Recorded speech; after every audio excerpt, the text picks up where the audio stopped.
ఖ్యాతి పొందుతున్న మన తెలుగుని, తెలుగుతనాన్ని, తెలుగు సినిమాల్ని కాపాడే దిశగా మీరు ఉన్నారు. అది కొనసాగించే దిశగా మీ యొక్క చర్యలు కొనసాగాలి. అందులో భాగంగా ఇండస్ట్రీ వైపు చల్లని చూపు చూడాలి అని మీరు తల్లి లాంటి పొజిషన్లో ఉన్నారు కాబట్టి మిమ్మల్ని చేతులు జోడించి అడుగుతున్నామండి.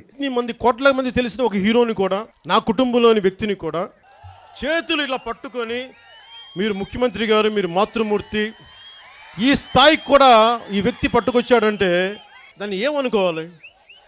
ఎంత అహంకారం! ఒక చిన్న షాపు పెట్టుకున్న మురళి దగ్గర నుంచి ఒక పెద్ద స్థాయికి వెళ్ళిపోయి, ఒకప్పుడు ముఖ్యమంత్రిగా, ఉమ్మడి రాష్ట్రానికే ముఖ్యమంత్రిగా చూద్దాం అనుకున్న వ్యక్తిని కూడా నువ్వు చేతులు జోడించి నా దగ్గర ఇలా కూర్చొని ఉండాల్సిందే అన్న ఆధిపత్యపు ధోరణి చూపిస్తే ఇదేం సూచిస్తుంది? ఇలాంటి వ్యక్తులకే ఇలా ఉన్నప్పుడు సామాన్యులు, సగటు మనిషి పరిస్థితి ఏంటి? మాకు ఎవరి డబ్బులు కోరుకోరు. సగటు మనిషి ఎవడు ఇంకొక డబ్బులు కోరుకోడు.